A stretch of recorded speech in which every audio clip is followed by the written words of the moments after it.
小杨迎来了他29岁的生日。公司里有给同事准备生日惊喜的传统，所以当小杨一到公司，他马上感觉到了不同寻常的气氛。尽管他不太喜欢这种惊喜，他还是装作很高兴的样子，并向同事们表示了感谢。生日惊喜结束后，小杨回到了日常的工作中。这时他的前男友阿成走了过来，他开始炫耀自己即将结婚的消息。面对前男友的奇怪炫耀，小杨感到很生气，只好跟好友石田抱怨。他们相互开了几句玩笑，然后决定晚上一起出去庆祝生日。后来在公司的新品设计会议上，新员工真鹤提出了一些梦幻式的高跟鞋设计，但被小杨以实用性不足为由否决了。这一幕恰好被旁边的阿成听到，他误以为小杨是因为知道真鹤将成为他的妻子而故意刁难。会议结束后，小杨无意中听到了同事们的窃窃私语，才知道真鹤是阿成的未婚妻。他突然意识到自己刚才的行为似乎在故意针对。性格直爽的小杨立刻站出来，制止了同事们的议论。随后小杨去门店检查时，碰到一个顾客因为鞋子不合脚想要退货。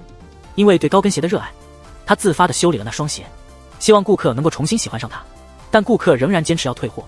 阿成本来就对小杨有看法，对他在工作中夹杂个人情感的做法大加批评，无论是对客户还是对真鹤都是这样。小杨不想搭理他。阿成继续说，如果你不改变你的固执个性，将来没人会真心爱你。这句话让小杨深受触动。晚饭时，小杨跟石田详谈了今天的经历。他解释说他并没有故意针对真鹤，其实他非常欣赏真鹤的创意，只是觉得这次不适合使用。石田马上指出了问题的关键，小杨应该表达出他对真鹤创意的赞赏，而不应该直接拒绝。为了让小杨心情好转，石田特意做了他最爱吃的章鱼烧。虽然我超爱章鱼烧，但只能和你一起吃，否则那些粘在牙上的海苔，只有你能看到我的狼狈。说到这儿，石田就笑着说要找个愿意和他一起吃章鱼烧的人结婚。小杨连想都没想，直接回了一句，但你不可能爱上我。话音未落，小杨就开始聊起了别的。忽然我想起了一段往事，那是小杨刚转到石田班级的时候。小杨的名字读起来和洗手间太像了，总被龙川和田渊那两个坏蛋叫洗手间小姐。有一次他们课间闹着玩，把班里的花瓶打碎了，然后叫其他同学来收拾。小杨看不过去，就用他们书包里的备用衣服当抹布拖地，还趁机教训了他们一顿。这件事让原本就对小杨一见钟情的石田更加喜欢小杨了。当然这也让小杨和龙川田渊结下了梁子。他们为了报复，故意写了一封告白信，让小杨在体育馆门口白等了3个小时。石田发现了这一切，赶快上前制止，却被小杨这个后知后觉的当场抓个正着。小杨误会他也参与了这场恶作剧，自尊心受挫，我赶紧逃离了现场。耿直的石田本想追出来解释，又担心小杨会察觉到他对小杨的感情，只好反其道而行之，强调自己绝对不可能喜欢小杨。这番话让小杨更加伤心了。从那以后，小杨就认定了石田绝对不会喜欢我。时间回到现在，吃完晚饭，我们聊起了结婚的话题，然后打赌谁如果31岁前结婚，另一个人要送30万的红包。饭后，石田送给我一个大章鱼玩偶，他说我就像章鱼，对某些人而言是恶魔，对另一些人却像神一样。我拿着蠢萌的大章鱼玩偶慢慢走远，石田默默地对着空气说，我还是不能爱你。回到家，小杨反思着石田把我比作章鱼的话，不知怎地，小杨的思绪突然飘到了和初恋龙星的过往。第二天，小杨按照石田的建议，不仅表扬了真鹤的创意，还和气地指出了设计中的问题，并解释小杨并没有因为个人感情而刁难他。我们的误会也就此消除。午餐时，闺蜜真理会向小杨推荐了一个交友软件，还帮小杨注册了一个账号。聊到小杨理想的交友条件，真理会突然发现这些条件意外的全符合石田。小杨急忙解释说他和石田是不可能的，然后迅速转移话题。这时小杨的手机收到3个异性的好友请求，他决定把3个人都安排在周日见面。转眼就到了周日，精心打扮过的小杨看了电视上说今天天蝎座幸运色是粉色，他马上换上了自己的粉色高跟鞋。可是鞋跟实在太高了，走了没多久就崴了一下脚，幸亏一个帅气的男生路过扶他一把，没让他摔倒，这让小杨感觉今天可能会特别顺利。他来到了约定的餐厅，没想到第一个男士竟然带着他妈妈一起来，还因为小杨和照片不太一样就拒绝了他。第二个男士完全是个吃货，只顾自己埋头苦吃，根本不搭理小杨。第3个男士看起来挺正常，可小杨对他就是没有感觉。一天的约会效果全无，失落的小杨决定不再用那个交友软件。回到家，他把所有的精力都投入到了工作中。忽然他收到一个好友发来的已经结婚的消息，两人就结婚的话题聊了起来。好友说他在神社求了个爱情符，然后桃花就爆发了，最后找到了真爱。小杨仿佛看到了一线希望。第二天他拉着石田一起去神社求福，这一趟真的没白来。小杨不仅求到了一个好签，还买了个提升爱情运的护身符。两人闲逛时聊天，石田开始谈起他和一个叫麻希的同事的关系。感觉他对自己和其他人不一样，会把自己当做哥哥看待。小杨趁机取笑石田，故意撒娇似的叫他哥哥。就在这时，他们看到一座专门用来结婚的小教堂，工作人员误以为他们是情侣，热情地邀请他们进去挑选婚纱。两人没做解释，就这么随他们去了。石田穿上了燕尾服，看到换好婚纱的小杨，惊艳得说不出话来。店员也趁机发力，提议帮他们拍个纪念照。那一刻，镜子里的自己既陌生又熟悉，两人都露出了幸福的微笑。第二天上班的时候，石田刚送走一个客户，正巧同事麻希因为生理期不适，石田没经验，只能拿糖果试图安慰他，希望他能好好休息一下。麻希就借机靠在了石田的肩膀上。这时，小杨发来了他们是穿婚纱的照片，麻希看了之后误会了，在石田的解释下，麻希才知道他们只是关系很好的异性朋友。他又一次靠在了石田的肩上，石田并没有拒绝，任由他依靠。晚上石田回家后跟姐姐真情聊起了麻希，觉得她是个不错的女生。真情则用自己和前夫的故事告诉她，觉得还可以的人不算是真爱，真爱是即使对方有很多缺点，你还是会全心全意的爱他。听完这话，石田想起了小杨和龙星在一起的情形，忍不住叹了口气。第二天，石田准备去小杨家做客前，他们一起去超市买东西，看到卫生巾时，石田提起了麻希那天的事。小杨似乎在开玩笑地问他们俩的进展，心里突然感到一阵酸楚。然后小杨一家对石田能来做客感到非常高兴，纷纷拿出好酒好菜来招待他。吃饭时，小杨提到了石田近来的桃花运，杨爸杨妈早就把石田当成半个儿子，热情地分享了一些恋爱技巧，让整个晚餐气氛变得非常和谐愉快。饭后，小杨和石田提起了之前的一个赌约，小杨觉得自己肯定赌不过石田，心情有点低落。石田好奇小杨的择偶标准，当小杨列出了一大堆标准时，石田突然半开玩笑地说这全是在描述他。看到小杨一脸严肃，石田接着说，人生这么漫长，不用太着急，即使最后找不到那个理想的人，我也会一直在你身边。听到这样朋友的承诺，小杨的脸上又浮现出笑容。第二天，小杨买咖啡的时候，一边接电话一边有点心不在焉，不小心丢了那个恋爱护身符。谁能想到那个当街英雄救美的男生居然认出了他，还把刚才掉落的护身符还给了他。这似乎是在暗示爱情就要来了。小杨在自己29岁生日那天跟石田约定了，谁能在31岁前结婚，另一方就得准备30万的礼金。为了这30万礼金，小杨一直在努力提升自己的爱情运，可爱情的路并不是那么好走。另一边的石田也在努力和可爱的麻希深入接触，两人之间也产生了些许微妙的变化。一大早，小杨接到了妈妈的电话，吐槽哥哥只对动植物感兴趣，不愿意把心思花在人身上。妹妹也快到30岁了，却还没找到合适的对象结婚生子。说到结婚，杨妈觉得阿成很适合她，杨爸则不合时宜地提到了初恋龙星。小杨听了有些不高兴，只好拿石田来挡枪。小杨再次强调他和石田只是朋友。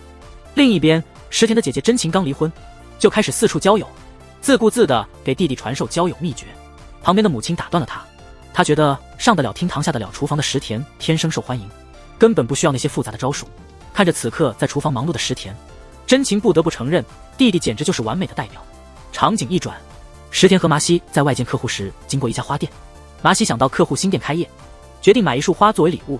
客户对麻希送的鲜花礼物非常感激，石田也对麻希的细心和周到印象深刻。另一边的小杨却心情不佳，因为他的健康报告显示胆固醇偏高。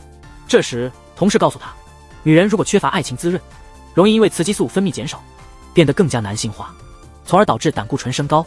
小杨听后感到害怕，于是特地来到石田家找真情练瑜伽。练完瑜伽流了一身汗后，小杨向石田透露他胆固醇偏高，可能是因为太久没谈恋爱了，感叹自己已经到了不是想谈恋爱就能谈的年龄了。一旁的真情在听到他俩的对话后，向小杨传授了自己的撩汉秘籍：第一，直呼对方的名字不用姓氏；第二，找到别人没注意到的点赞他；第三点也是最关键的，紧盯对方3秒后忽然移开视线，欲擒故纵。学了真情的招数后，小杨决定对石田试一试。实战到第3点时，小杨因为盯着石田看得太入迷，让气氛变得更温暖。真情看穿了小杨的小心思，建议他们不如试着交往，见他俩还是把友情放首位。真情也就没再说什么。上班的那天，助理小慧带着新人明海来介绍给小杨，小杨一眼就认出明海是之前英雄救美的那位，想留给他个好印象。小杨开玩笑说自己的姓氏听起来像洗手间，明海没提姓氏，反而夸小杨的名字很有个性，这让小杨脸红了，让小慧帮明海办理入职手续。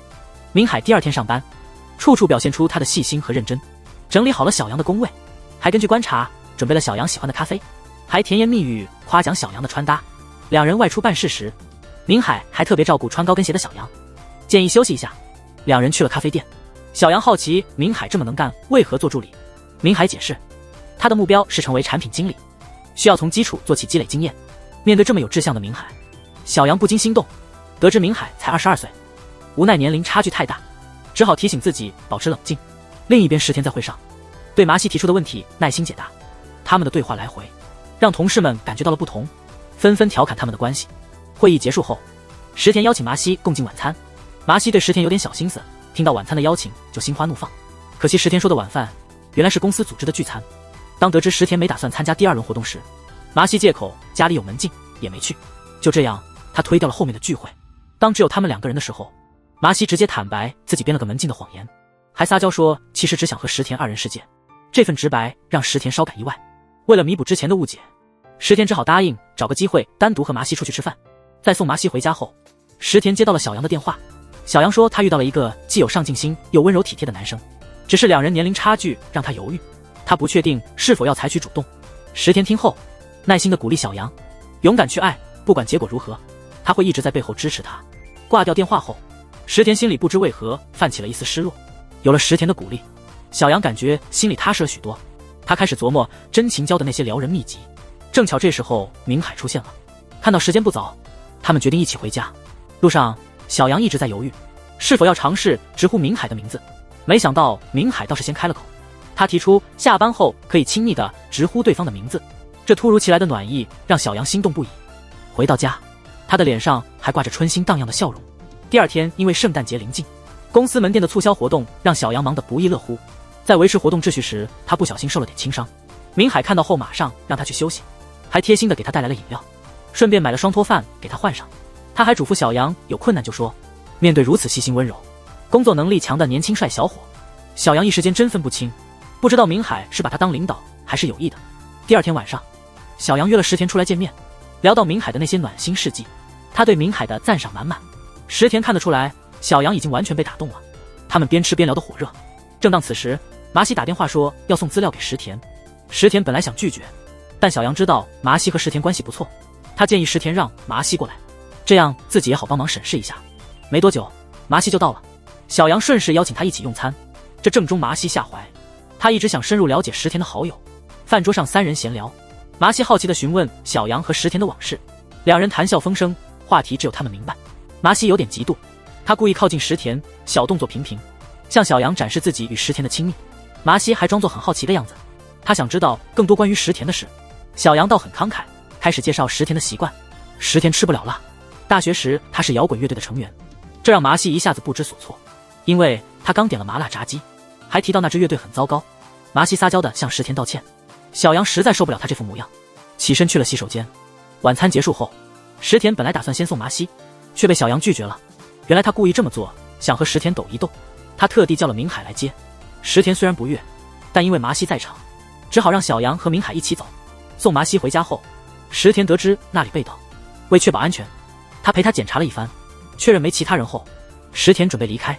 麻西却假装害怕留他过夜，石田没有直接拒绝。麻西趁着这个机会主动投怀送抱，恳求对方与他交往。石田还没想好怎么回应，这时已经到家的小杨打来电话。石田把刚才的情况告诉了小杨，希望他能给出建议。麻西突然出现，打断了他们的通话。小杨知道石田今晚要住在麻西家，他误会石田和麻西已经在一起，才打电话来问意见。他语带讽刺地对了石田一顿，然后就挂了电话。小杨心里乱成一团，他真怕石田找到真爱，自己会孤独终老。石田这边面对卑微的麻西再次提出交往，石田不知道怎么拒绝，只好先答应了。为了避免尴尬，石田决定今晚还是回自己家。麻西一个人留在家里，激动地想象着未来。第2天一大早，小杨没拿到明海送的咖啡，他误会是因为昨晚让他做备胎的事情生气了，他不知道该怎么是好。接下来领导告诉他明天要和明海一起去名古屋出差，他更加担心了。下班时天空下起了雨，小杨躲雨时偶然遇到了阿成来接真鹤，他们热情地邀请小杨一起走。小杨觉得有点为难，这时明海突然出现，递给他一把雨伞，然后因为早上太忙没买咖啡而特意道歉，这让小杨的误会一扫而空。他开心地告诉明海明天一起出差的事。小杨和明海来到名古屋的门店检查，面对那些工作敷衍只爱聊八卦的员工，小杨直接严厉地批评了一顿。明海见状，对小杨的专注工作态度感到佩服。晚餐时他们聊起了白天的事情，小杨说不管什么事他都全力以赴，因为他害怕一旦失去就得改变自己的生活。明海觉得，如果因为害怕而不去追求，最终什么都得不到。这话触动了小杨，深处的他其实也希望和明海能更进一步。晚餐后，明海提议晚上去小杨房间小坐，小杨高兴地同意了。他抑制不住内心的激动，在房间里等着明海。见明海迟迟不来，小杨决定出去看看。结果一开门就看到明海在走廊打电话。从通话内容中，小杨意识到明海已经结婚并且有了孩子，他接近自己只是为了工作上的晋升。真相打得小杨一脸懵，他简直不敢相信自己的耳朵，心情低落到谷底。他拨通了石田的电话，电话那头，他边哭边把心里的委屈都告诉了石田。我就是个恋爱脑，一点理智都没有，完全没有自己的判断力。他就这么没完没了地吐槽到深夜。纠结的他想着，是不是该出门弄点啤酒继续解忧。石田一直在电话那头听他说话，悄悄地追踪到了他的位置。他提着啤酒就像救兵一样出现了。看着眼前狼狈不堪的小杨，石田耐心地开始列举小杨的优点。他的话对小杨来说是振奋人心的良药。慢慢的，小杨的心情开始好转。他们一边喝啤酒一边聊起了过去的日子，聊起他们学生时代的点滴。在很多事情上他们总是各执一词，但唯有一件事他们达成了共识，那就是小杨的初恋确实是个渣男。接着石田开始吐槽小杨每任男友都不怎么样，小杨也不示弱，反击说石田也不比他强，他的恋爱史也是一地鸡毛。啤酒发挥了作用，石田坦白说他每次被甩都是因为女友受不了小杨的存在，这让小杨哑口无言。但很快这种尴尬被他们的亲密接触所替代。小杨知道自己这么做很出格，但他也知道石田不会因此动心，因为在他眼里他超越了性别的界限。石田还曾经承诺绝不会爱上他。就在这时，麻希的电话打了进来。小杨识趣地钻进了卫生间，等他出来时，石田已经睡着了。电话那头麻希还在讲话。小杨拿起手机向他解释了一番，希望他不要误会他和石田的关系，因为他们从来不把对方看作异性。第二天早上，小杨发现自己整晚都蜷缩在石田的怀里，气氛突然变得非常尴尬。告别石田后，小杨在门口发现了明海留下的纸条，他在纸条上写着对不起小杨，决定先行离开。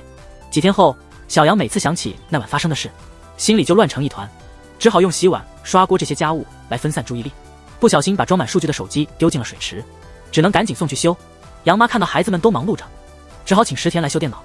吃过午饭，杨爸托石田帮忙订一家他公司附近的网红餐厅，准备下月给杨妈过生日用。石田欣然应允。这时刚修好手机的小杨回到家，看到石田似乎有话要说，却借口忙碌闪进了自己的房间。石田失落的离开后，只能留言给小杨，邀他找个时间见面。第二天到公司，小杨得知直属上司山本要离职了，他决定向公司推荐明海接替。尽管明海曾欺骗他，但他的能力和进取心确实出色，是接替主管的最佳人选。明海知道后对小杨的大度感激不尽，不停地向他表示谢意。小杨也不再计较过去，真心希望明海能做好。晚上石田想告诉杨爸，餐厅已经预定成功，没想到接电话的是小杨。自从那天以后，石田就联系不上小杨了，而小杨修好手机后也没收到过石田的消息，他误以为石田不想联系他，两人互有心事，交谈几句后匆忙挂断。下班后，石田像往常一样送麻希回家。麻希对石田那晚跑去名古屋陪小杨耿耿于怀，正在和他生气。为了巩固作为正牌女友的地位，麻希要求石田每天至少打3次电话和发消息，分别时还必须亲吻。石田为了安抚麻希，同意了这些要求。次日和麻希约会时，石田总是不自觉地把麻希和小杨比较，与总想讨好他的麻希相比，他更怀念那个在他面前毫无伪装的小杨。于是趁麻希洗澡时，拒绝了他提出的过夜邀请。临走前无意间看到麻希计划1年内结婚的计划，看着他列出的结婚对象得有几个异性好朋友，心里不免有些犹豫。这才得知石田打算走人，麻希连忙想办法挽留，可石田对此毫无反应，只得无声地递过自己的钥匙，希望他以后能常来玩。而在小杨这边，由于好几天没收到消息和电话，怀疑手机还是有问题，再次去了修理店。店主一查，原来小杨一直没关飞行模式，飞行模式一关，手机里立刻爆炸般收到了石田发的一堆短信。小杨顿时心情大好。这时候石田的电话也打了过来，两人约好下周末一起去野营。很快就到了约定的野营日，小杨心情特别好，专门花大价钱买了石田最爱的巧克力。没想到麻希突然也加入了，小杨的好心情马上没了。麻希还特意提到他和石田的恋情，还故意夸小杨大度，不会介意他的突然出现。小杨只好勉强笑着欢迎麻希。一行人到了野营地，石田误以为小杨因为麻希来了才不高兴，不停地向小杨道歉。其实小杨真正生气的是石田没把恋爱事告诉他，还没等石田解释，麻希已经拉着石田去散步了。吃晚饭时，小杨已经不生气了，和石田聊得很投机，让麻西一个劲儿找不到插话的机会。小杨提到他买的石田最爱的苦巧克力甜品，麻西这才意识到自己不小心把巧克力弄化了。为了补救无甜品的尴尬，麻西建议大家轮流讲述自己的酸甜苦辣。石田第一个开口，他讲述了自己当年加入摇滚乐队的经历，始终不温不火。他一离队，乐队突然火了。接着是小杨，他谈到自己的初恋，被甜言蜜语蒙蔽，借了不少钱给对方，结果那人不仅出轨，还人间蒸发了，让他一无所有。最后轮到麻西，他说起自己的妈妈频繁再婚的事。麻西一直有好几个继父，可惜他们个个都不怎么样。石田和小杨听了都挺震惊的，看他平时那么乐观，谁能想到他的背景这么复杂？这种命运真不是一般人能承受的。石田看着他，不由得心生同情，目不转睛地看着麻西。那晚睡觉前，麻西突然跟小杨聊起结婚的事。他说他想尽快嫁给石田，虽然他知道自己没小杨了解石田，但他说他会努力赶上小杨。小杨觉得麻西搞错了方向，他应该更关注如何赢得石田的心，而不是试图变成另一个小杨。麻西听后沉默不语。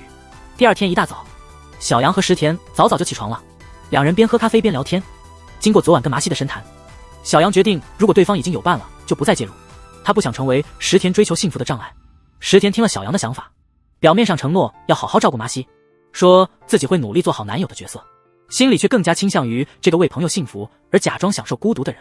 露营结束后，大家都各自忙碌。期间，麻西在努力了解石田，他不停地询问并记录下石田的喜好，这让石田感到有些不知所措。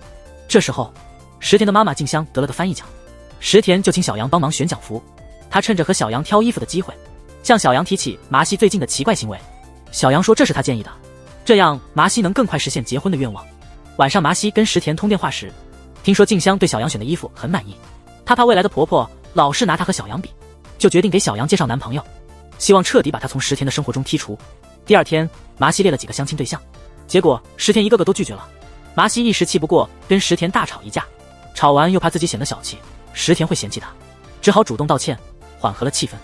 第二天晚上，小杨去石田家里吃章鱼烧，两人聊起了麻西问过石田，如果要去无人岛会带谁去。面对这个问题，小杨说他会选择和石田一起去，因为和他在一起很放松。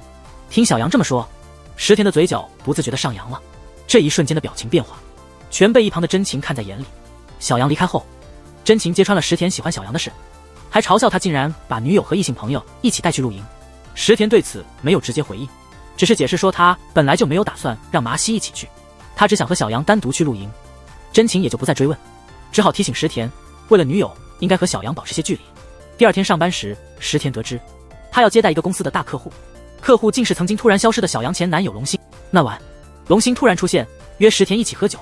面对这个曾伤害小杨的人，石田追问对方当初为什么消失不见，龙星直接回答，他坦言当年是因为多种个人原因与小杨分手，但其中很大一部分原因是石田的存在。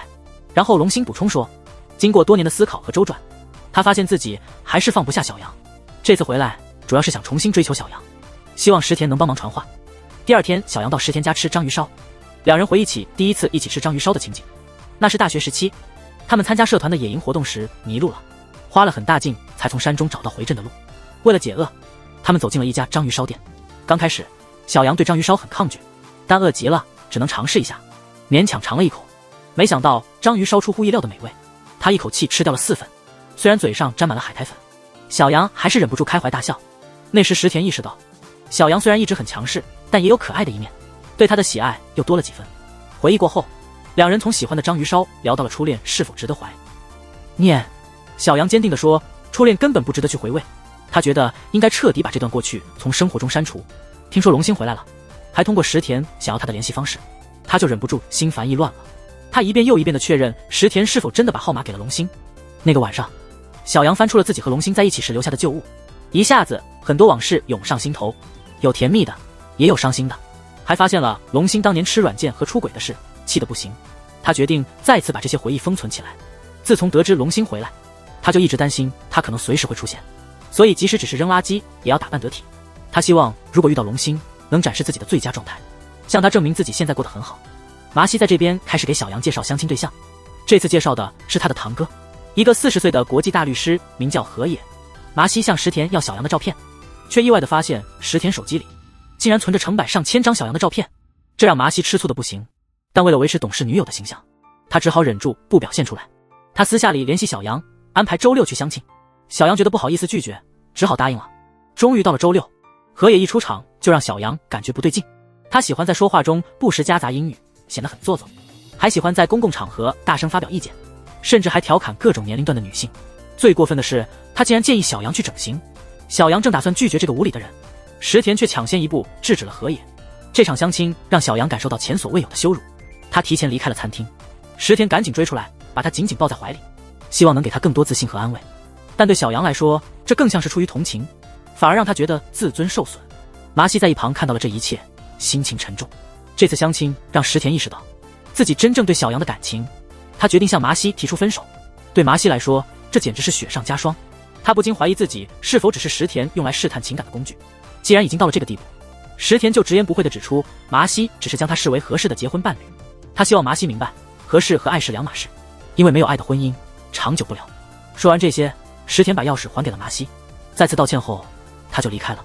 另一边，小杨的精致状态只维持了几天就回到了原本的样子，他邋遢地去扔垃圾。真是巧，一切都这样巧。正是这时，龙星出现了。看到突然出现的初恋，再想到自己这副模样，小杨一溜烟跑到了石田家。他对石田说，他居然以最糟糕的样子见到了龙星。石田误会了，以为小杨还忘不了过去，想要和龙星复合，才会在他面前如此不堪。小杨一再解释，他只是想证明自己现在过得很好，但石田还是坚持认为小杨想复合，两人因此大吵一架，愤然分手。第二天上班，好久不见的明海回来报告业绩，看到明海取得的好成绩，小杨真的为他感到开心。正当两人高兴的聊天时，龙星突然出现，和公司领导热络的聊起来。小杨吓得躲到了桌子底下。下班后，小杨去了龙星在采访中提到的拉面馆，那是他们以前常去的地方。一进店，所有的回忆都涌上心头。那时他们总是点同样的面。龙星滔滔不绝地谈论自己的志向，小杨一脸崇拜地听着。念头回到现在，小杨正准备好好享受这顿美食。这时石田打来电话，他正在筹备一个关于时尚的活动，对这方面一窍不通，只好请小杨帮忙。借这个机会，石田向小杨道歉，为那天的争吵表示歉意。小杨知道石田是担心他走回头路，他也向石田表达了歉意。挂断电话后，小杨来到了和石田约定的咖啡店，看到专心致志的石田，小杨心里有些恍惚，心想如果两人能成为恋人该多好。很快他们开始投入工作，小杨在自己喜欢的领域里讲得津津有味，看着他这么专注，散发出平时不曾有的魅力，石田不由自主的又喜欢上了。他确定自己会永远喜欢小杨。第二天领导的事情还没处理完，只好让业绩优秀的小杨先去陪客户吃饭。小杨不好意思说不，他想都没想到对方是龙星。龙星希望未来的合作由小杨负责。此时他更关心龙星当初为什么突然消失。就在这时，处理完事务的领导打断了他们。领导问他们是不是早就认识的。龙星说他和小杨很早以前就认识了，多年前他为了一个商业会谈，从小杨那儿买了一双鞋，那双鞋是小杨推荐的，穿着他成功拿下了合作，他把那双鞋视为幸运符至今。说完，他非常认真地向小杨表示感谢。对于今晚的一切，小杨感到十分不适。吃完饭后，他直奔常去的居酒屋解忧，想用酒精抹去龙星留下的烦恼。正当此时，小杨收到龙星的信息，为了日后的合作，他只好把他的号码存下来。小杨一杯接一杯的喝，最后醉倒在酒馆，失去意识。居酒屋老板只好联系石田来接他。石田一路背着小杨，嘴里喃喃自语，正想向他表白，小杨突然梦话中叫出了龙星的名字。石田只能把话咽回去，默默地背着他继续走。与龙星公司的合作正式开始。今天本应发送的高跟鞋数据却被同事误删了，技术人员说数据要到明天才能恢复。没办法，小杨只得带领同事重新测量。三人一直忙到深夜还没做完。正巧这时，龙星来到公司询问数据进度。了解情况后，他凭借程序员的本领迅速恢复了所有数据。为了答谢龙星，小杨答应了他明晚一起吃饭的邀请。第二天，小杨准时赴约。龙星一见面就开门见山地讲起了当初不告而别的原因。他说在小杨身边太安逸了，这让他渐渐失去了奋斗的动力。无趣的日子最终促使他选择离开。经历了这么多后，他发现小杨才是他的真命天女。说完，龙星还了当年的债，还主动付了这次的饭钱。小杨想起以前他总是吃完就掏钱，心里不禁想龙星可能真的改变了。晚饭后，小杨去找石田，他向石田坦白，说自己见了龙星，并得知了他当年离开的原因。虽然借口有点牵强，但解开了5年的心结，他感觉轻松多了。看着一直陪伴自己的石田，他感觉即使龙星再好也不再重要。第二天上班，领导通知石田即将被派往上海，这是一个升职加薪的好机会。但石田显得犹豫不决，一方面担心小杨会孤单，另一方面怕龙星趁虚而入。为了避免这种情况，石田决定鼓起勇气告白。此时小杨还不知道他和麻西已经分手，他担心在他正式女友面前送生日礼物，可能会引起不必要的麻烦，他感到非常纠结。晚上，他们一起去了常去的居酒屋。小杨决定接受公司的委派，并告诉石田他要和龙星一起工作。他本以为石田会支持和鼓励他，但他却冷嘲热讽，认为他想复燃旧情。两人因此大吵一架，这让小杨原本想送生日礼物的计划泡汤了。转眼到了石田的生日，小杨想发短信道歉，结果石田抢先一步，于是他们约好晚上一起喝酒。小杨下定决心今晚一定要送出礼物。同时龙星来到公司参加首次合作会议，小杨调整心态，全力以赴工作。下班后，龙星邀请小杨完美共进，但小杨因为和石田约好了，所以拒绝了。同时石田因为要照顾得病的麻西而晕倒了，特意打电话把约会推到了另一天。正巧龙星听到了他们的通话，这样小杨就没借口拒绝了，只好答应了龙星的邀请。没想到龙星选了他们以前常去的拉面店，小杨有点发愣。回到那个熟悉的地方，坐在熟悉的人旁边，让他不由自主地回忆起当初的日子。其实这全是龙星安排的，他想用过去的回忆拉近和小杨的距离。接着他开口说，带你来这里是因为我想实现我们成功后在一起的约定。听到这些，小杨有点尴尬地看着他。吃完晚饭正准备回家，天突然下起雨来。龙星趁着躲雨的机会突然抱住了小杨，并大胆表白，承诺再也不离开他，甚至把护照交给了小杨。这时小杨冷静下来，严肃地告诉龙星，他们之间已经结束了。说完这些，他不顾大雨跑了出去。石田以为小杨忘了他的生日。第二天早上，没想到一开门就看到小杨带来的生日惊喜。他们高兴地回到石田家一起吃生日蛋糕，聊起昨晚爽约的事。小杨支支吾吾说昨晚工作到很晚。石田猜到他可能和龙星在一起，小杨只好承认，把龙星昨晚告白的事告诉了石田。石田从他的口气感觉到他还对龙星有感觉，忍不住有点生气，甚至话语都重了。小杨觉得自己无法控制这些感情，要不是石田一开始把他的电话给了龙星，现在也不会有这样的局面。他气呼呼地让石田负责。石田本来想顺势向他告白，但害怕小杨不会选择他，只得愤怒地说了些刺激小杨的话。最终小杨委屈地离开了石田家。石田一个人沮丧地坐下，看着小杨留下的生日卡片，石田决定要勇敢一次，放弃了去上海升职的机会，买了小杨喜欢的向日葵，决定今晚告白。通话中，小杨决定今晚就正式拒绝龙星，让他处理好一切后，无论多晚都要联系他。石田对这位勇敢的小杨表示了支持，这让小杨更坚决要好好结束和龙星的关系。见到龙星时，他把护照还给了他，明确告诉他们不可能回到过去。不管小杨怎么说，龙星还是对他深情表白。看到小杨毫不动摇，龙星请求最后一次送他回家。小杨觉得不好再拒绝，只好答应了。与此同时，石田在全力往小杨家跑。龙星送到家门口时，还在不停地向小杨表达爱意，甚至大胆地拥抱了他。这一幕被赶来的石田看到了，心里又开始犹豫，只好无奈地扔掉手里的向日葵，回家闷闷不乐喝酒，对小杨的电话也没理会。结果喝多了感冒发烧，尽管生病，石田还是坚持去上班。麻西很担心，但他知道自己没资格照顾他，只好建议他早点回家休息。麻西请了半天假去找小杨，告诉他石田病了，希望小杨能照顾他。小杨听后脸色一变，麻西把分手的事告诉了他。小杨急着要知道分手的原因，麻西本来要说的，却突然让他直接问石田。小杨特地去石田家探病，温柔地给石田按摩缓解疲劳，还贴心地煮了馄饨给他吃。石田被这一切深深触动，决定要追回小杨。画面切换，小杨回到办公室，想着龙星自从表白后就没再联系他，不明白龙星的真正想法。晚上没等到龙星的电话，小杨感到很困惑。这时石苏打来电话，邀请他明天来尝试新做的章鱼烧。第二天小杨如约而至，两人边吃边聊天。石田告诉小杨他没答应调岗到上海，因为他想要真正对小杨负责。小杨却觉得石田不去上海相当于放弃了一个升职的大好机会，太傻了。他还说石田这种永远不会爱上他的人，怎么可能做到负责任。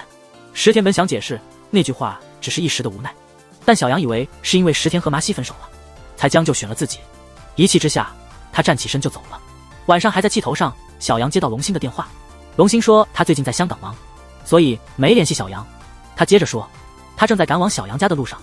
听到这里，小杨立马冲出门，果然在拐角处看到了龙星。虽然理智告诉他不该动心，但龙星的温暖怀抱和甜言蜜语触动了小杨的心。听到龙星承诺不再消失，让他担心，小杨的心墙已经被摧毁，他再次陷入了龙星的甜言蜜语中。两人决定复合并热情拥吻。这之后，小杨和龙星甜蜜地享受恋爱生活。杨爸杨妈知道后，决定尊重小杨的决定，不再反对他们的关系。只有大哥阿学还在坚持反对，依然不同意他们在一起。小杨非常感谢杨妈的支持，杨妈只是简单的说了句好好经营，不要跟同一个人分手2次。小杨这才意识到他的感情已经没有退路，只能坚持到底。与此同时，石田和真情聊起恋爱。石田意识到即使是同样的情话，在不同人耳朵里感觉完全不同。比如我想和你结婚和我只想对你负责相比，后者根本就是渣男的借口，这让石田感到有些沮丧。第二天，石田突然被告知需要紧急去上海签合同。在临行前的晚上，他决定向小杨正式表白，决定不再拐弯抹角，直接明说。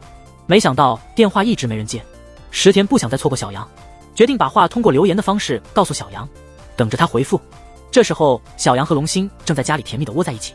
小杨去洗澡的时候，龙星偷偷听了石田留给小杨的电话留言，留言里全是石田动情的告白。龙星一怕输就把留言删了，而石田还蒙在鼓里，一直在上海出差，手机不离身，一直在等，盼着小杨能回个电话。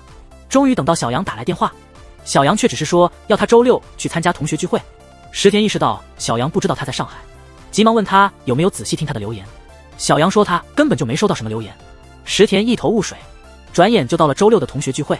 大家都觉得可惜石田因为在上海不能来，话题不知不觉就转到了小杨和石田这对欢喜冤家的身上。大家都希望他们能在一起。还有传言说石田为了跟小杨上同一所大学，专门放弃了自己的第一志愿。小杨解释说，其实石田是因为没被第一志愿录取，他们才最终上了同一所大学，而且他现在已经有男朋友了，让大家不要多想。说到曹操，曹操就到。正好这时龙星打来电话，他知道小杨在参加同学聚会，为了避免他和石田接触，他希望小杨陪他去见一个之前帮过他的董事。龙星说这次机会很难得，但小杨不想错过这次难得的同学聚会，所以拒绝了龙星。龙星虽然不高兴，但也没继续强求，只是希望小杨聚会快点结束后能和他见面。晚上小杨还是像往常一样去了龙星家。龙星今天的表情严肃，不像平时那么温柔，他严肃地告诉小杨要和石田保持距离。小杨说石田在他难过的时候陪他度过了很多时刻，他不能因为恋爱就抛弃石田。龙星一听这话，立刻火冒三丈。小杨只好安抚他，说会考虑一下怎么处理和异性朋友的关系，之后就离开了龙星家。第二天早上，杨妈不小心摔了一跤，头部受了伤，正巧那时候龙星来接小杨上班，把杨妈送到了医院。虽然只是些表皮伤，但小杨还是被吓得不轻。这次龙星的及时出现，让全家对他的看法都有所改观，也让小杨把昨天的不开心抛到了脑后。他们俩又回到了甜蜜的生活。等到晚上，小杨决定带龙星和刚回来的石田一起吃饭，同时把他和龙星复合的事正式告诉了石田。石田尽力压抑着内心的愤怒，坐在他们对面，弄得整个吃饭氛围都很怪异。这期间，龙星故意摆出胜利者的姿态，开始问石田小杨高中时期的事。石田开始还能正常夸夸小杨，但很快话锋一转，开始用挖苦的语气责怪小杨，竟然因为恋爱就删除最好朋友的留言。小杨完全不知道石田在说什么，以为石田是因为不支持他和龙星在一起而故意找茬，非常生气地站起来离开了餐厅。龙星见状立刻追了出去，本来只想安抚小杨，一不小心就把自己删除留言的事说出来了。小杨知道真相后质问龙星，龙星反倒责怪小杨没有早点告诉石田他们的事。小杨知道自己理亏，没有反驳就让龙星愤怒地走了。第二天，石田回想起那晚的晚餐，记得小杨希望他能接受他和龙星的关系，决定以朋友的身份给龙星提个醒，让他好好做个男朋友，不要再让小杨难过。这番话在龙心里全变了味，彻底激怒了他，质问石田既然是朋友，怎么还发告白留言。这一刻，石田才明白是龙星删了留言，顿时心情大好，高兴地和龙星告别，晚安。尚小杨和石田默契好像一样，来到了他们常去的小酒馆。石田为之前误会小杨删除留言的事向他道歉。更让小杨好奇的是，石田留言里到底说了什么。石田担心再次告白会让小杨感到困扰，只好随便编了个理由，说是想问他想要什么伴手礼，就敷衍过去了。小杨没多想，和石田聊得很开心。很快就到了龙星公司成立2周年的庆典，龙星在众人面前自豪地介绍小杨。小杨虽然很高兴，但还是觉得有些不自在。那时候小杨还不知道，龙星的秘书风间告诉他不要离开，其实是为了便于龙星接下来的求婚。他没听风间的话，跑去一个没人的角落给石田打电话。当龙星拿着花和戒指在众人面前满是爱意地说出求婚的话，却发现小杨不见了，这才一狂到小杨不知去向。龙星急匆匆地找小杨，最后在空荡荡的吧台发现小杨正和石田聊得热火朝天，这让龙星更加生气。他觉得自己太没面子了，一气之下冲石田发火，小杨这才知道龙星准备的求婚惊喜。那一刻，他除了道歉，也不知道怎么安慰龙星。电话那头的石田意识到，或许是该离开的时候了，于是申请调岗到上海。小杨听说后，虽然很不舍，却什么都没表现出来，只是恭喜了石田，并说要为他办个欢送会。第二天晚上，小杨特意向龙星为那晚的事情道歉，还告诉了他石田要调岗的事。龙星提出让小杨担任公司的执行顾问，主要提供鞋子方面的专业意见。小杨本来担心会因为自己是龙星女朋友而受影响，但转念一想，觉得应该尝试新事物，决定接受这份工作。于是他同意了龙星的提议。第二天，小杨就和领导提起了此事。没想到领导早已得到龙星的通知，领导希望小杨能在新的岗位上继续发挥光热，还说如果当初没把小杨的电话给龙星，他们或许就不会在一起了。这一刻，小杨恍然大悟，原来他的联系方式并不是石田给的龙星的。心想既然已经做了改变，就要一直坚持下去。小杨干脆买了个假发，高兴地把新造型发给龙星看。没想到龙星大发雷霆，埋怨他没经过同意就改变发型。小杨根本不想理会龙星的无理取闹，带着新假发和石田去小酒馆喝酒聊天。酒馆里，石田就顺势问起小杨和龙星的相处情况，这正好给了小杨抱怨的机会。他拿假发这件事做例子，觉得龙星太爱控制了。石田没多说什么，只是安慰他要按自己的想法生活，做自己最重要。石田的话让小杨感到很安慰，他突然觉得心里暖暖的。后来小杨正式进入龙星的公司，成为高跟鞋的执行顾问。在接下来的策划会议中，一直很看重龙星的董事户仓，因为小杨之前搅黄了求婚而刻意为难他。他当众问小杨关于官网开设新专栏的看法。小杨建议可以开设一个讲述顾客与产品故事的连载专栏，还以自己的故事为例详细说明。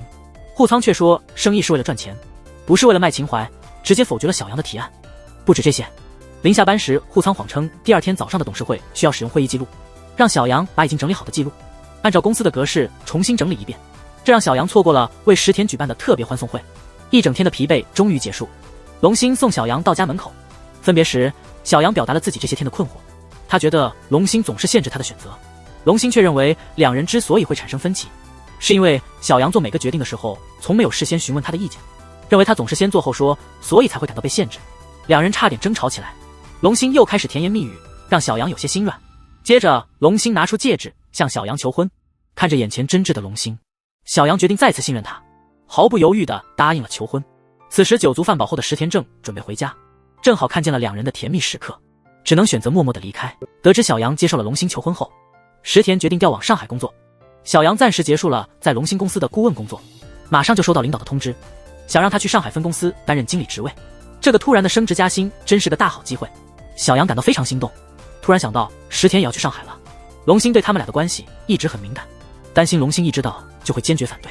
旁边的明海给小杨出了个主意，让他试着撒娇哭哭看，说不定能软化龙星的心。龙星被这招打动，同意了。小杨虽说自己做不到这种事，晚上还是决定试一试，开始撒娇。小杨先撒娇，希望龙星能同意他去参加石田的欢送会。为了让他放心，他决定让龙星陪同一起去。果然这招很管用，龙星欣然答应。但当小杨说他要去上海工作2年，龙星立刻拒绝了。即使小杨解释这是为了证明自己，龙星还是不同意。没办法，小杨只能使出终极武器，偷偷滴了眼药水，假装哭，加上一番楚楚可怜的话，终于说服了龙星，让他去上海。很快他们一起出现在了石田的欢送会上。面对龙星这样的重量级人物，其他同事都纷纷上前奉承。龙星强调他今天只是来作为小杨的未婚夫。旁边的麻西突然意识到石田是因为追求没有希望才决定去上海的，不由得感到同情。他把关于石田喜欢小杨的事告诉了小杨。小杨起初不相信，多次确认后得到肯定回答，他感到难以接受。小杨想到多年来石田对他的关心，一切看起来都有道理，但他现在已经是龙星的未婚妻，他不能放弃这段感情，也不想失去石田这个朋友，只能对石田的感情视而不见。转眼到了石田离开的当天，为了避免尴尬的见面，谎称自己睡过头，躲在家门口用电话跟他告别。之后小杨决定放弃去上海工作的机会。明海听说了小杨放弃的原因后，直接指出了小杨害怕尴尬的原因，因为他对石田也有一份感情。小杨这才说出一直以来的担忧，他一直觉得友情比爱情可靠，毕竟石田曾经明确说过不会爱上他。作为男性的明海很了解石田那种喜欢却不敢表白的心态，他建议小杨选择更能包容他的石田，这让小杨感到十分矛盾。生活还是照旧继续。在董事户仓眼中，小杨只不过是依附于龙星的花瓶，他根本没有计划重用小杨，对他的策划案毫不关心。小杨找到户仓理论，结果却激怒了他。龙星得知这一切，虽然没有责怪小杨，但言语中希望他在公司里安分守己，这完全违背了小杨想要凭实力证明自己的愿望。他不禁怀念起始终无条件支持他的石田。想到这些，小杨不由自主地流泪了。龙星只得不停地安慰他。而石田已经到达上海，换了新手机，将新的联系方式和地址发给了小杨，开始了新生活。在工作中，石田结识了新朋友阿阳和朱玲，他们的关系和石田与小杨很相似，外人看来两人明显相互喜欢，但当事人仍只将对方当作好友。因为石田不在，真情和静香家里发生了些小问题，不得不请来小杨的哥哥阿学帮忙。他们四人久别重逢，一起聊天。小杨意外得知石田当年放弃了自己的第一志愿，只是为了和他上同一所大学。面对这突如其来的真相，小杨一时间不知如何是好。心烦意乱的他走进了一家酒吧，意图借酒浇愁。点单之后才发现自己没带钱包，他本打算取消订单，不料石田早已预见到这种情况，在老板那里预存了一笔钱。看到石田总是这样细心地照顾自己，小杨对这位好友的思念更深了。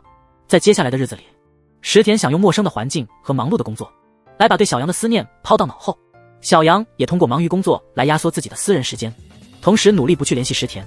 就这样，两人逐渐失去了联系。有一天，龙星公司擅自把小杨公司网站上原定推广的清江设计高跟鞋换成了销量更好的平底鞋。作为公司的执行顾问的小杨觉得这是自己的失误，决定与龙星公司协商更换回来。小杨觉得对方私自更换主页商品，完全无视了设计师的心血，这跟他们公司的价值观完全不符。户仓却不在乎，坚称更换商品是为了提升小杨公司的销量。小杨想反驳，但找不到合适的话。这时龙星突然让步，决定换回原来的产品。户仓只好满脸不情愿地接受龙星的决定。事情圆满解决后，领导宣布清江即将赴上海任职。虽然小杨之前跟清江不太对付，但还是衷心祝贺清江晋升。清江也感谢小杨帮他顺利解决了与龙星的问题，两人解开了之前的误会。和解后，他们又全身心投入工作。晚上小杨依然工作到很晚才去龙星家，他兴奋地跟龙星分享今天发生的趣事，但龙星似乎不太想听，小杨只好作罢。回到家后，小杨发现自己不能像以前那样随时给石田打电话，只好拨打石田已经关掉的旧号码，用留言的方式向石田倾诉自己的心声。而石田正和新朋友阿阳和朱玲喝酒聊天，看着眼前这对欢喜冤家，石田忍不住跟他们聊起自己暗恋了10几年的好友要结婚的故事。阿阳和朱玲只能表示同情。第二天，朱玲来公司找阿阳，恰好遇到了石田。石田察觉到朱玲对阿阳的情感，鼓励朱玲要勇敢追求真爱。两人说说笑笑的场面正好被阿阳看到，阿阳忍不住有点嫉妒。这边小杨心情极差，他因为选品问题再次和户仓发生争执。龙星看着两人的气氛越来越紧张，一眼就看出了端倪，像平时一样，第一时间去安慰小杨。其实，龙星一直不满小杨把太多时间花在工作上，他希望小杨能多陪陪自己，而小杨觉得龙星在限制他追求自己喜欢的事业，因此两人又起了争执。小杨回到了自己的办公室，办公室里只剩他和清江。聊天中，小杨表达了对清江的敬佩，因为清江能够同时照顾好孩子和工作。清江就借机谈起了自己不愉快的婚姻经历，他曾因为逃避职场压力草率结婚，结果发现彼此完全不合适。听了清江的故事后，小杨陷入了深思。这时他接到了龙星助手风间的电话，电话里说龙星在苏州出了车祸，目前人还没找到。清江急忙建议小杨发消息给龙星，让他尽快联系小杨报个平安。这时小杨看到了龙星之前发的消息，消息内容是他始终把小杨放在第一位。小杨突然意识到自己一直很自私，总是只考虑自己的感受，从未真正站在龙星的角度想问题。情急之下，小杨赶紧联系了在上海的石田，他把事情的经过告诉了石田。石田马上求助于阿阳和朱玲，他们最终找到了龙星的具体位置。小杨随即赶往苏州，见到龙星安然无恙，小杨长舒了一口气。面对生死的龙星，在这个时刻决定要尽快与小杨结婚。小杨毫不迟疑地答应了。石田听到这番话，心痛地离开了病房。龙星伤势好转后决定正式拜访小杨的家人。很快就到了龙星登门拜访的那一天，他郑重其事地向小杨的家人提出了婚姻请求。小杨的爸妈为了女儿幸福，愿意放下过去的不愉快，他们同意了这桩婚事。大哥阿学却给龙星出了个难题，宣称只要龙星能够吃下让动物脱水的硼砂球，他就同意两人的婚事。龙星毫不犹豫地一口气吃了下去。阿学笑着说，硼砂球其实是普通的糯米团子，他只是想测试一下龙星的诚意。最终龙星正式获得了小杨全家的认可。第二天晚上，龙星兴奋地告诉小杨，他已经决定了结婚的场地和日期。小杨觉得一切来得太快，有点措手不及，但看到龙星对家庭的执着，他还是同意了。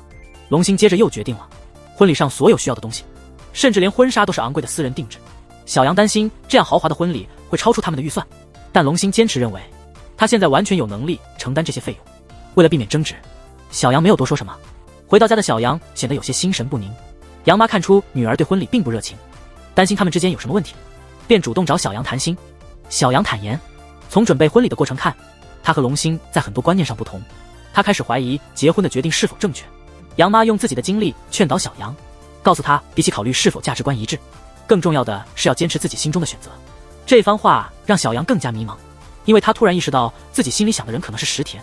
与此同时，在上海，石田邀请朱琳和阿阳来自己家聚餐。朱琳不经意间提起了之前帮忙找男友的女生，听说那个女生就是自己暗恋了10几年的小杨。朱琳不禁感到为石田惋惜，石田反而鼓励朱琳要勇于追求自己想要的爱情，并给了她一些机智的建议。石田故意和朱琳表现得很亲密，让刚好进门的阿阳吃醋，但阿阳还是固执地说他们只是好朋友。第二天，麻西突然出现在石田的办公室，他这次是陪未婚夫来上海出差的，恰好路过这里，就顺道上来看看石田。临走前，麻西把之前多嘴，把石田的心思全告诉小杨的事坦白了，还叮嘱石田有时候得厚着脸皮。这番话让石田大吃一惊，他找到一直关注他故事的朱琳倾诉心事，结果他们的互动被旁边的阿阳误解了。看着石田先走，阿阳忍不住质问朱琳：“你喜欢石田吗？那我该怎么办？”朱琳不太清楚阿阳这话是什么意思，愣在原地没回答。那天晚上，石田回到家，收到同学们为庆祝小杨婚礼举办的同学聚会邀请。为了与组织的同学取得联系，他翻出了已经停用的旧手机，没想到看到了小杨留下的消息。同时，小杨反复思考后决定联系石田，希望他能在婚礼上发表祝词。石田正专心听小杨的留言，没接到小杨的电话。第二天，由于要不要回国参加同学会的石田，看到阿阳向朱琳表白，两人确认感情后正式确立关系。石田因此鼓起勇气，决定回国真诚祝福小杨。转眼到了同学会当天，大家都陆续到场，但石田迟迟未出现。同学会正式开始了，一位位老同学上台回忆学生时光。田渊和景龙首先向小杨道歉，坦白了当年的事，还说了石田当年为此跟他们打架的事。小杨听到真相后感到难以置信，想念石田的心情更甚。聚会快结束时，石田还没来，大家准备离开之际，田渊和景龙不忍心，他们把一个 MP3 交给小杨，里面是石田当年作为乐队主唱写给小杨的歌。为确保小杨能认真听完这首歌，田渊和景龙主动承担起送客责任。小杨听着石田写的歌，感慨万千，脑海中不断回放着和石田的每一个小细节，眼泪就这样止不住地流了下来。这时候的石田急匆匆地赶到了聚会现场，却只看到人群已经散去，无奈之下，他只能孤单一人前往小杨的家，在回忆中对着小杨深情告别。此时，服务员留意到了还没离开的小杨，提醒他刚才有个男士来找过他，他误以为会场已经空了，就把那人打发走了。小杨猜到那个人可能是石田，急忙追出去，但四周已经没有任何人影。就在这时，小杨突然意识到他心底真正喜欢的人是石田。终于看清自己内心的小杨回到了家，他决定向父母坦白自己要退婚的决定。杨爸杨妈虽然一头雾水，但还是决定全力支持小杨。有了父母的支持，小杨立即去找龙星，准备将心里话说清楚，没想到却撞见了醉酒闯入龙星家的风间。面对这突如其来的尴尬场面，小杨并没有生气或伤心，他坦诚自己对龙星的感情只是不甘心，而并非真爱，同时对一直没真正爱过的龙星表达了道歉。说完，小杨把戒指和钥匙还给了他，随后离开了龙星的家。看着小杨不再因为他的可能出轨而生气，龙星知道自己彻底输给了一直存在小杨心中的石田，他默默接受了这一切。第二天，小杨来到上海找到石田，告诉他自己已经和龙星分手了，因为他发现自己直深爱着的是另一个人，直到几乎失去他的那一刻，他才真正清楚自己的心意。石田听后知道小杨说的是自己，内心无比激动。这一刻，两人终于确认了彼此的心意，紧紧拥抱在一起。第二天，石田带着小杨在上海玩得不亦乐乎，他们决定正式确立恋人关系。石田向小杨承诺将永远陪伴他。在情感达到高潮时，两人终于打破了多年好友的界限，深情地吻在了一起。几天后，小杨返回东京，他辞去了龙星公司的执行顾问职位。离开公司的时候，偶然间遇到了龙星。这会儿，小杨也明白了，原来自己误会龙星出轨了。龙星也默默接受了小杨不爱自己的现实，他衷心希望小杨和石田能幸福。有了石田的支持，小杨信心满满地回到了自己的公司。他向领导递交了辞职申请，表达了自己想学习制鞋的愿望，希望将来能在定制鞋履领域大放异彩。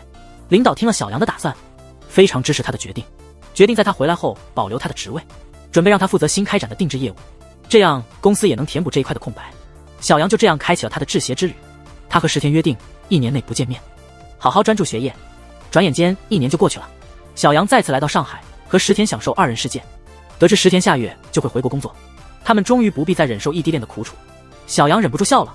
夜晚降临，久别重逢的两人决定放开心扉，在热烈的相拥中交换爱意。小杨回到东京，立刻回到原公司复职。正逢他的31岁生日，同事们贴心地为他准备了生日惊喜。领导宣布小杨正式成为私人定制工作室的主管，小杨的职场生涯迎来了新的开始。下班后，小杨和石田相约在他们常去的小酒馆。小杨激动地和石田分享了他成为私人定制工作室市场的消息，石田热情地举杯庆祝。当他们在谈起31岁前结婚的打赌，不禁思考他们的关系是否应该更进一步，于是决定用抛硬币的方式来决定。画面一转，小杨和石田即将开启新的生活。杨妈特意拿出了小杨每个成长阶段的鞋子，一边回忆着小杨的成长故事，那个稚嫩的小女孩，倔强的青少年，以及现在成熟稳重的她。正是这些经历塑造了今天的小杨，让他成为了独一无二的个体。